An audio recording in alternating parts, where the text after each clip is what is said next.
ආයිබෝවන් අපේ 3 පන්තියේ දුවලා සහ පුතාලට 4 පන්තියේ දුවලා සහ පුතාලට අපි අද පුතේ ආරම්භ කරන්න යන්නේ 6 වෙනි සතියට අදාළ රචනා ලිවීම. 6 වෙනි සතියට අදාළ රචනා ලිවීම. දැන් ඔයාලා ගාව තියෙනවල වෙනදා වගේම ඒ රචනා කොළේ සහ තවත් අමතර කොළයක්. අපි මුලින්ම අර අමතරව සපයාගත්තු කොළේ තමයි රචනාව ලියන්නේ. ලියලා නිවැරදි කරලා මේ රචනා කොළේ ලියන්නේ. අද පුතේ මාතෘකා 3ක් දීලා තියෙනවා. මේ මාතෘකා 3ම අපි දන්නේවා මොකද පළවෙනි මාතෘකාව තියෙන්නේ මහවැලි ගඟ. පළවෙනි මාතෘකාව මහවැලි ගඟ. අපි ඒක ලියලිමු මාතෘකාව.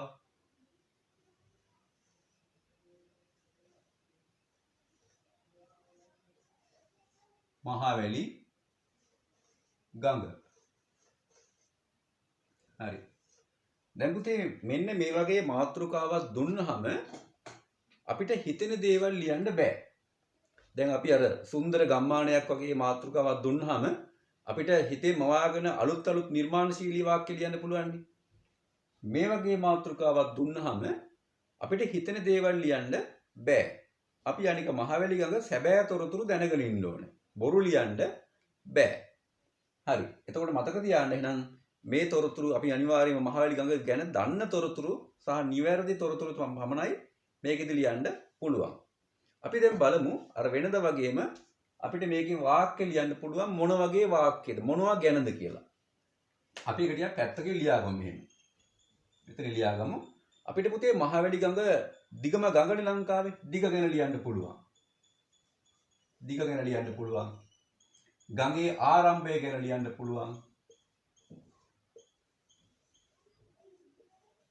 ගඟේ අවසානය ගැන ලියන්න පුළුවන්.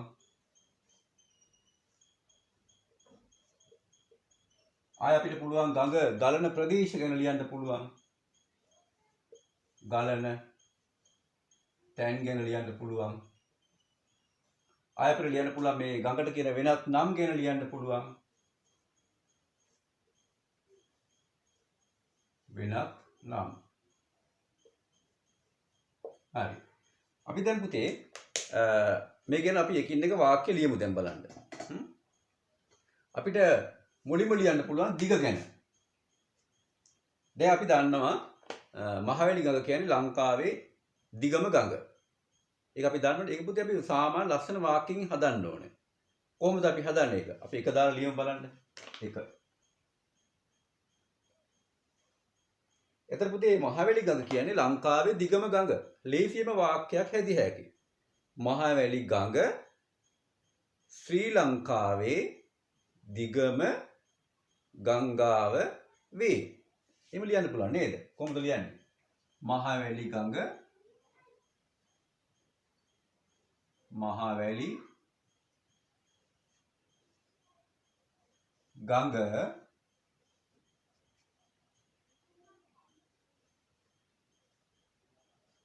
ශ්‍රී ලංකාවේ දිගම ඈත් වෙනවා දිගම ගංගාව වේ. මෙහෙම ලියන්න පුළුවන්. ඔන්න අපි දැන් දිග ගැන ලිව්වා. ඊට පස්සේ පුතේ මේ ගඟ ආරම්භ වෙන ප්‍රදේශය ගැන අපිට වාක්‍යයක් ලියන්න පුළුවන්. දැන් බලන්න ගඟ ආරම්භ වෙන්නේ අපි දන්නවා පුතේ සමනල කඳු ප්‍රදේශයේ. හරි. එහෙනම් අපිට ලියන්න පුළුවන් මහවැලි ගඟ සමනල කඳු ප්‍රදේශයෙන් තම ගමන ආරම්භ කරයි. එහෙම නැත්නම් මහවැලි ගඟ සමනල කඳු ප්‍රදේශයෙන් ආරම්භ වේ. එතන පුතේ මේක ලියනකොට මතක තියාගන්න ඒ තොරතුරු හරියට දැනගෙන අපි තමයි මේක ලියන්න ඕනේ. අපි එහෙනම් දෙවෙනි වාක්‍ය ලියමු. අපිට පුතේ මේක ක්‍රම දෙකකට පටන් ගන්න පුළුවන්. දැන් පළවෙනි වාක්‍ය ලියවන්න අපි මහවැලි ගඟ කියලා. අපිට දෙවෙනි වාක්‍යය එය කියලා පටන් ගන්නත් පුළුවන්. එය සමනල කඳු ප්‍රදේශයෙන් ආරම්භ වේ. හැබැයි එය කියලා ලියුවහම පොඩි ගැටලුවක් එනවා. මොකද්ද ගැටලුව? පළවෙනි වාක්‍ය අපි ලියලා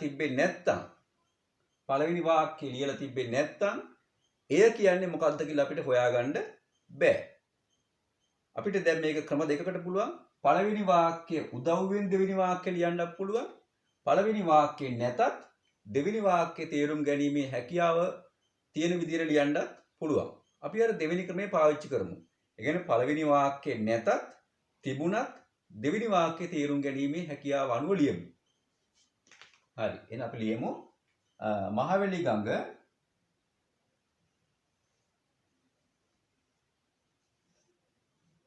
මහවැලි ගඟ සමනොල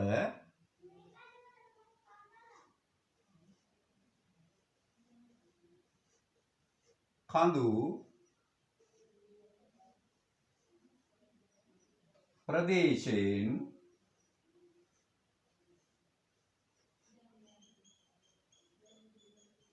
ප්‍රදේශයෙන් ආරම්භ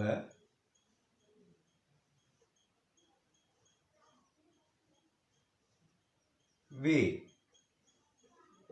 සමනල මහවැලි ගඟ සමනොල කඳු ප්‍රදේශයෙන් ආරම්භ වේ. අපිට මේක මෙහෙම ලියන්නත් පුළුවන්. එහෙම නැත්නම් අපි අර මෙහෙම ලියන්නත් පුළුවන්. ඉතින් මෙතෙන්ට අපි පුළුවන් එය කියලා. එය සමනොල කඳු ප්‍රදේශයෙන් ආරම්භ වේ. හැබැයි අර කලින් කිව්වා වගේ මෙතන එය කියලා දැම්මොත් එහෙම පළවෙනි වාක්‍යේ නැතුව දෙවෙනි වාක්‍යේ තේරුම් ගන්න බෑ. මොකද එය කියන්නේ මොකක්ද කියලා අපි දන්නේ නැහැ පළවෙනි වාක්‍යේ තිබෙන්නේ නැත්තම්. අපි දැන් මේ ලියන ක්‍රමයෙන් පළවෙනි වාක්‍යේ නැතත් දෙවෙනි වාක්‍යේ වෙනම තනියම කියවලා තේරුම් ගන්නත් පුළුවන්. ඒක පුතේ අවස්ථා දෙකකටම ওই විභාගවලදී මේ අවස්ථා දෙකම බලලා තියෙනවා. එකිනෙක හුදකලා වාක්‍ය විදිහට බලලත් තියෙනවා. පළවෙනි වාක්‍ය හා බැඳිච්ච විදිහට දෙවෙනි වාක්‍ය බලලත් තියෙනවා. අපි අර පළවෙනි වාක්‍ය නැත්නම් කලින් වාක්‍ය නැතත් දෙවෙනි වාක්‍ය තේරුම් ගන්න පුළුවන් විදිහට මේ වාක්‍ය ටික ලියමු. එතකොට අපි දැන් දෙකක් ලියුවා. ගඟේ ආරම්භය ගැන ලියුවා. අපි ළඟ ලියමු අංක 3. දැන් පුතේ මේ ගඟ විශාල ප්‍රදේශ ගණනාවක් කරා ගිහිල්ලා ත්‍රිකුණාමලය ප්‍රදේශයෙන් තමයි ත්‍රිකුණාමලයෙන්ම නෙවෙයි ත්‍රිකුණාමලය දිස්ත්‍රික්කේ නැත්නම් ත්‍රිකුණාමලය ප්‍රදේශයෙන් තමයි ඉන්දියන් සාගරය හා එකතු වෙන්නේ. අපි ඒක වාක්‍යයකින් ලියන්නේ කොහොමද? මහවැලි ගඟ ත්‍රිකුණාමලය ප්‍රදේශයෙන් ඉන්දියන් සාගරය හා එකතු වේ. මහවැලි ගඟ මොකද අපි මහවැලි ගඟ තමන්ගේ දිග ගමන ත්‍රිකුණාමලය ප්‍රදේශයේ ඉවර කරනවා නැත්නම් මහවැලි ගඟ ත්‍රිකුණාමලය ප්‍රදේශයෙන් ඉන්දියන් සාගරය හා එකතු වේ. අපි ඒක ලියමු දැන්. ලියමු. මහවැලි ගඟ ත්‍රිකුණාමලය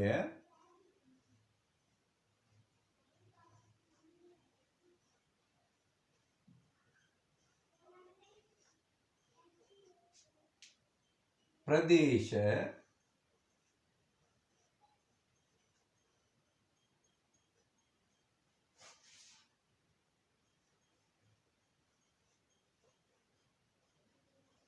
ප්‍රදේශයෙන්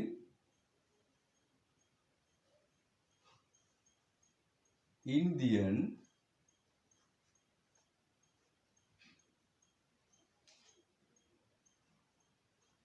සාගරය හා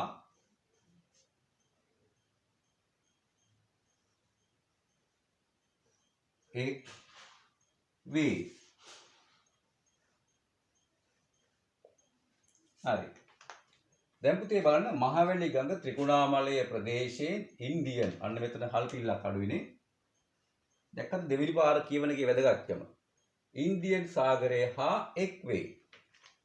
දැන් පුතේ මෙතන මට අර අපි දැන් කලින් මේ 6 වෙනි සතියේ සිංහල පාඩමේදී ඔයාලා ඉගෙන ගත්ත මතක ඇති අර කෙටීර. දැන් බලන්න මේ ප්‍රදේශයෙන් මට මෙතන ඉඩමදි නිසා ලියන්න මම මෙතන කෙටීරක් දාලා ඒ වචනේ ඉතුරු කොටස මෙතනින් ලිව්වා. ලියනකොට වචනේත් මම දෙකට ගැඩුවේ ඒ ගැළපෙන තැනින්. අන්න ඒවත් පාවිච්චි කරන්න ඕන ඔය අතරදී. අපි දැන් බලමු දැන් 4 වෙනි වාක්‍යය. අපි දැන් 3ක් ඉවරයි. හතරවෙනි එක අපි ලියන්නේ පුතේ ගලන තැන්. දැන් මේ මහවැලි ගඟ පුතේ මේ ලංකාවේ පළාත් ගණනාවක් ඔස්සේ ගලා බසිනවා. අපිට ගලන තැන් ඔක්කොම ලියන්න බෑ. අපි මෙහෙම ලියන්න පුළුවන්. පළාත් මොනවද? මධ්‍යම පළාතෙන් ගලනවා. ඌව පළාතෙන් ගලාගෙන යනවා. ඊට පස්සේ නැගෙනහිර පළාතෙන් ගලාගෙන යනවා. ඊට පස්සේ උතුරු මැද පළාතිනුත් ගලාගෙන යනවා. පළාත් කීයක්ද? මධ්‍යම පළාත, ඌව පළාත 2යි, උතුරු මැද පළාත 3යි, නැගෙනහිර පළාත 4යි. පළාත් 4ක් ඔස්සේ ගලාගෙන යනවා. මේ ඔක්කොම ලියන්න ගියොත් අපිට වාක්‍යය දිග වෙනවා ගොඩක්. අපිට මෙහෙම ලියන්න පුළුවන්. මහවැලි ගඟ පළාත් ගණනාවක් ඔස්සේ ගලා බසී. මහවැලි ගඟ පළාත් ගණනාවක් ඔස්සේ ගලා බසී. නැත්නම් මහවැලි ගඟ පළාත් කිහිපයක් ඔස්සේ ගලා බසී. එහෙම ලියමු අපි. අර පළාත් ඔක්කොම ටික ලියන්න ගියොත් කමා දාලා වාක්‍ය ගොඩාක් දික් වෙනවා. වාක්‍යයක් පුතේ අපිට වචන ගාන කියනවනේ. වචන 5කට වැඩි වාක්‍යයක් ලියන්න එහෙම කියලා කියනවනේ. අපි ලියනකොට 5කට වැඩි කිව්වොත් 6ක් 7ක් 8ක් වුණාට කමක් නැහැ. වචන 15ක් වගේ වුණොත් එහෙනම් මොකද වෙන්නේ? වාක්‍යයක් ගොඩක් දික් වෙනවා. අපිට වැරදීමේ හැකියාවත් වැඩි. වැරදීමේ හැකියාවත් වැඩි. ඒ නිසා අපි වචන ගාන අනවශ්‍ය විදිහට වැඩි කරන්නේ නැතුව සීමා කරගන්නත් ඕනේ. හරි. අපි ඒක ලියමු දැන් ඊළඟට. කොහොමද ලියන්නේ? මහවැලි ගඟ පළාත්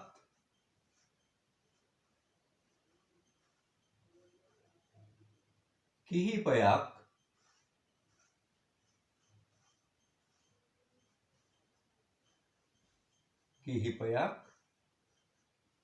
ඔස්සේ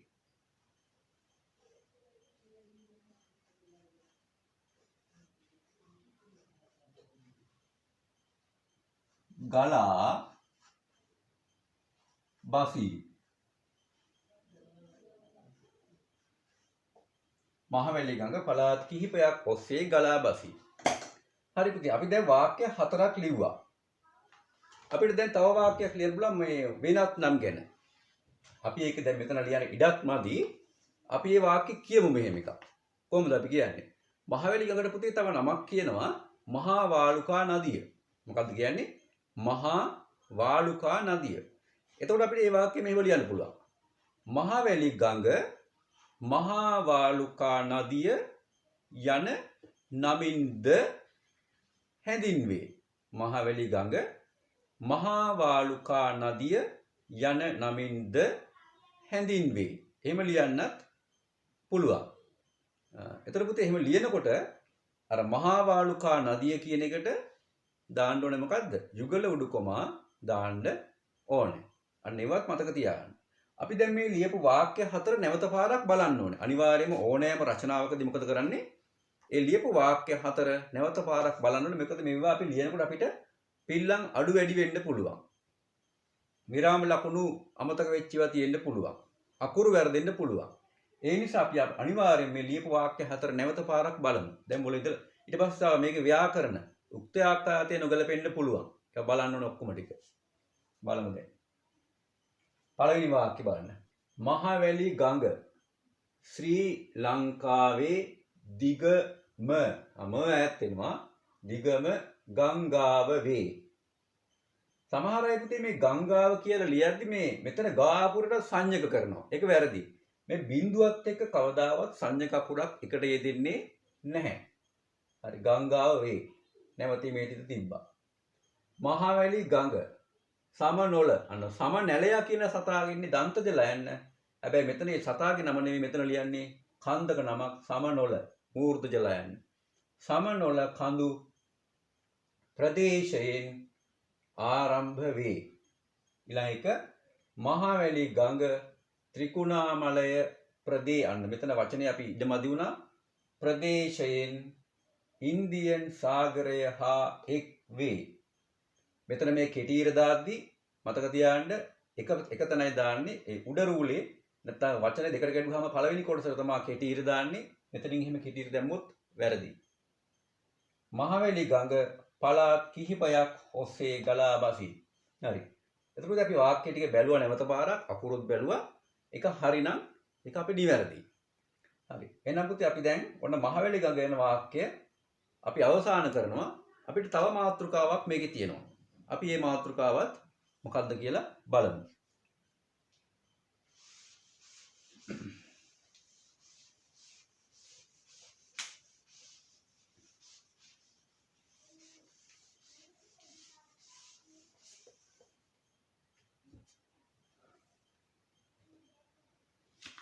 හරි. දැන් පුතේ මේකේ අපි දෙවෙනි මාතෘකාව තියෙන්නේ පිදුරුතලාගල කන්ද. හැබැයි දැන් අපි දැන් මේ මාතෘකා තුනක් තියෙන නිසා අපි මේකේ දෙකයි කතා කරන්නේ. දැන් මහවැලි ගඟ කියන්නේ දිගම ගඟ, මේක උසම කන්ද. ඒ නිසා අර කලින් ලියපු මහවැලි ගඟ කියන වාක්‍ය උදව්වෙන්ම ඒ හැඩයෙන්ම අපිට මේ පිදුරුතලාගල කන්ද ගැන ලියන්නත් පුළුවන්. ඒ නිසා ඒක ඔයාලා තනියම ලියන්න අර මහවැලි ගඟ කියන වාක්‍ය ලියපු එක උදව්වෙන් ඒ හැඩයෙන්ම ලියන්න පුළුවන්. අපි අද ඊළඟට කතා කරමු තුන්වෙනි මාතෘකාව මොකද්ද? මහනුවර නගරය. මහනුවර නගරය ගැන අපි වාක්‍ය කිහිපයක් ලියමු දැන්. ලියමු මාතෘකාව මහනුවර නගරය. මහනුවර නගරය. දැන් පුතේ මේකත් අර වගේම තමයි. අපිට හිතෙන ඒවා හිතෙන් මවල ලියන්න බෑ. සැබෑ තොරතුරු තමයි මේකට දාන්න ඕන. සැබෑ තොරතුරු දාන්න ඕන. එහෙනම් අපි දැන් මහනුවර නගරය ගැන අපි තොරතුරු දැනගෙන ඉන්න ඕන. අපි මේ ටික බලමු මොනවද ලියන්නේ කියලා. හරි. අපි දැන් ලියන දේවල් ටික තනි වචන වලින් කෙටියෙන් මෙතන ලියාගමු. හරි. අපිට පුතේ මේක ලියන්න පුළුවන් මහනුවර නගරය තියෙන ප්‍රදේශය ගැන ලියන්න පුළුවන් නේ. කොහෙද තියෙන්නේ කියලා. ප්‍රදේශය. ප්‍රදේශය ගැන ලියන්න පුළුවන්. අය අපිට ලියන්න පුළුවන් මේ මහනුවර නගරය ඇයි මේක වැදගත් වෙන්නේ කියලා. මේකේ තියෙන වැදගත්කම. අය අපිට පුළුවන් පුතේ ලියන්න මේකට කියන වෙනත් නම් ලියන්න පුළුවන්. වෙනත් නම්. තාම මොනවද ලියන්න පුළුවන්? මහනුවර නගරය වැදගත්කම ලිව්වා. වෙනත් නම් ලිව්වා. අපිට පුතේ ආය ලියන්න පුළුවන් මේක මොකද්ද? ලංකාවේ දෙවෙනි අගනුවරනේ. අන්න ඒක ලියන්න පුළුවන්. මේක ලංකාවේ දෙවෙනි අගනුවර. දෙවෙනි අගනුවර. ඔන්න වගේ ඒවා ලියන්න අපිට මේකේ පුළුවන්. ආය මේක මධ්‍යම පළාතේ ප්‍රධාන නගරය. ඒ වගේ ලියන්න පුළුවන් පුතේ මේකේ. හරි. අපි දැන් මේ වාක්‍ය එකින් එක මේ වගේ අපි එකින් එක වාක්‍ය ලියමු. පළවෙනි එක මොකක්ද ලියන්න තියෙන්නේ? තියෙන ප්‍රදේශය ගැන. අපි ලියමු එක. කොහෙද මහනුවර නගරය තියෙන ප්‍රදේශය? නැත්නම් අපිට මේක පළාත ගන්න පුළුවන්. මහනුවර නගරය මධ්‍යම පළාතේ තියෙන්නේ. කොහොමද ඒක ලියන්නේ? මහනුවර නගරය මධ්‍යම පළාතේ පිහිටා ඇත. නැත්නම් පිහිටා තිබේ. ලියමු නේද? මහනුවර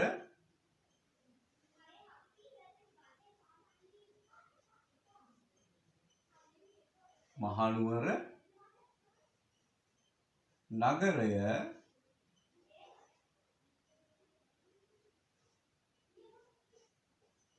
මධ්‍යම පළාතේ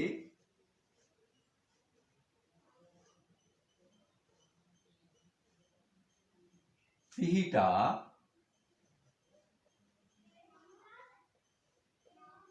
තිබේ. නැත්නම් පිහිටා ඇත. හරි පුතේ. අපි එන්න එක වාක්‍යයක් ලියුවා පිහිටීම ප්‍රදේශය ගැන. අපිට ඊළඟට ලියන්න පුළුවන් මේකෙත් පුතේ පුළුවන් අපිට අර එය කියලා පටන් ගන්නත් පුළුවන්. නැත්නම් අර පළවෙනි වාක්‍ය උදව් කරන්නේ නැතුව දෙවෙනි වාක්‍ය ලියන්න පුළුවන් මහනුවර කියලාම ලියන්න පුළුවන්. ඊළඟ පුතේ මේකේ තියෙන වැදගත්කම් නම් කීපයක් තියෙනවා. අපිට වාක්‍ය තුන කීපයක් ඒ ගැන ලියන්න පුළුවන්. එකක් තමයි මොකද්ද? මහනුවර කියලා කියන්නේ ලංකාවේ අවසාන රාජධානිය. අපි ඒක ලියලිමු එහෙනම්. කොහොමද ලියන්නේ? මහනුවර ශ්‍රී ලංකාවේ අවසාන රාජධානිය වේ. අංක 2 ලියමු. මහනුවර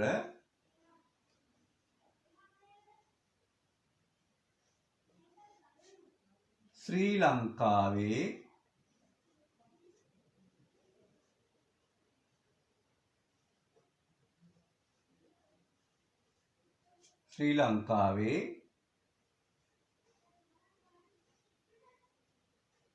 අවසාන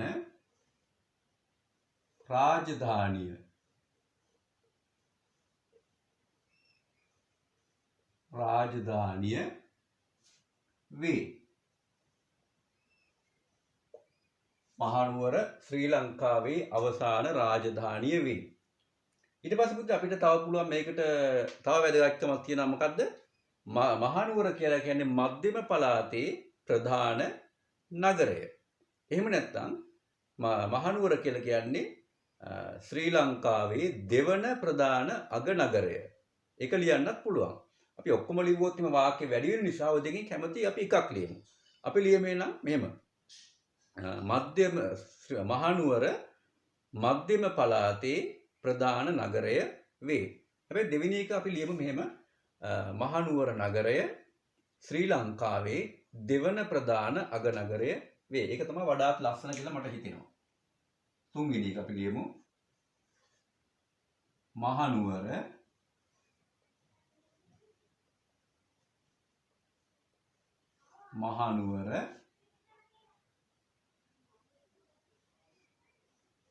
ශ්‍රී ලංකාවේ දෙවන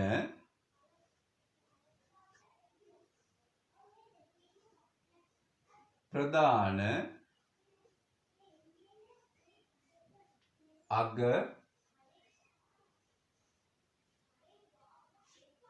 නගරය වේ. දෙවන ප්‍රධාන අග නගරේ වේ. එතකොට පුතේ අපිට ආයෙ ලියන්න පුළුවන්. ඔන්න දැන් තුනක් අපි ලිව්වා, වෙනත් වැදගත්කම් දෙකක් ලිව්වා. අපිට පුළුවන් මේ දෙවේ තුන්වෙනි එක වෙනත් නම්. මොනවද පුතේ මේ මහනුවරට කියන වෙනත් නම්? කීපයක් තියෙනවා. එකක් තමයි සෙන්කඩගලපුරය කියලා කියනවා මහනුවරට. සෙන්කඩගලපුරය. ආයෙ කියලා කියන පුතේ මේකට ශ්‍රී වර්ධනපුරය කියලා කියනවා. ශ්‍රී වර්ධනපුරය. සිරිවර්ධනපුරය. ඔය වගේ විවිධ නම් වලින් මේ මහනුවර නගරය හඳුන්වනවා. අපි ඔය ඔක්කොම නම් ටික දාන්න ගියොත් වාක්‍ය ගොඩාක් දික් වෙනවා. ඒ නිසා අපි යකින් එක නමක් දාමු. අපි සාමාන්‍ය ප්‍රසිද්ධ නම තමයි සෙන්කඩගලපුරය. අපි ඒ නම දාලා ලියමු. කොහොමද ලියන්නේ? මහනුවර නගරය සෙන්කඩගලපුරය යන නමින්ද හඳුන්වනු ලබයි, නැත්නම් හැඳින්වේ. එතකොට මේකේ සෙන්කඩගලපුරය කියන එකට මොකක්ද දාන්නේ? ඒක විශේෂ නමක් නිසා, වෙන තැනකින් ගත්තු නිසා යුගල උඩුකමා දාන්න ඕනේ. අපි ලියමු ඒක දැන්. අංක 4 මහනුවර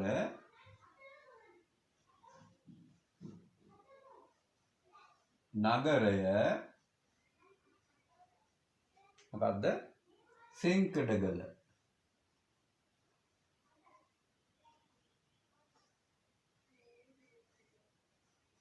සෙන්කඩගලපුරය. සෙන්කඩගලපුරය යන නමින්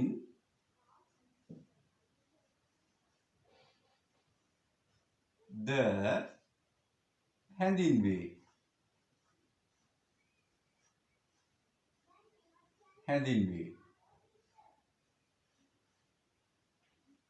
හරි පුතේ. මෙන්න මේ වගේ වාක්‍ය අපිට තව ලියන්න පුළුවන්. තව මේකේ වාක්‍ය ගොඩක් ලියන්න පුළුවන් මහනුවර ගැන.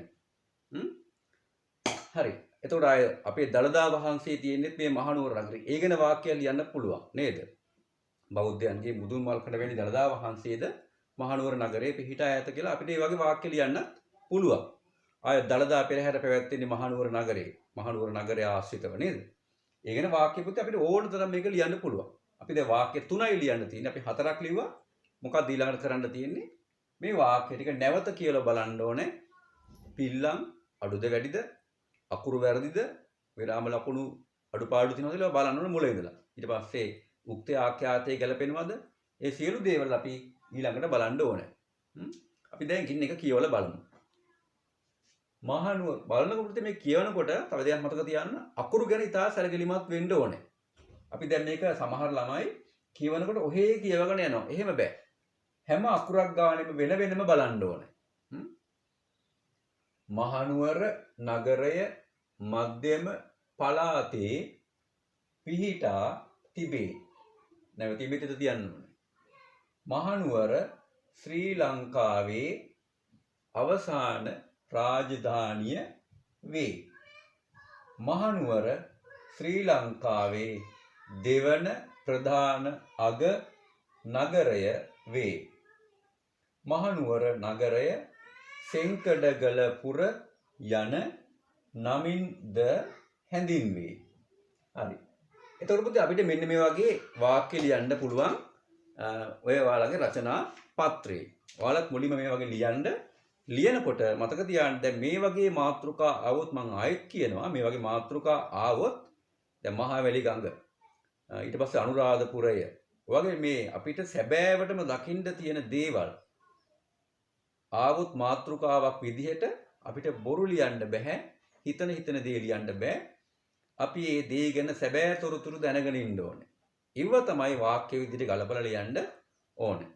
හරි එහෙනම් පුතේ මෙන්න මේවා ගැන අවධානය ඇති කරගෙන අපිට තව මාතෘකාවක් ඔයාලා තනියෙන් ලියන්න තියෙනවා. ඒකත් ලියන්න මේ සියලු මාතෘකා ලියන්න ඕනේ. ලියලා මට මේ සතිය වෙනකොට සෙනසුරාදා වෙද්දී මේ පාඩම් පත්‍රයේ මේ රචනා ටික නිවැරදිව ලියලා ගෙනත් බාර දෙන්න ඕනේ. එහෙනම් අපි 6 වෙනි සතියේ නියමිත රචනා පාඩම මෙයින් අවසන් කරනවා.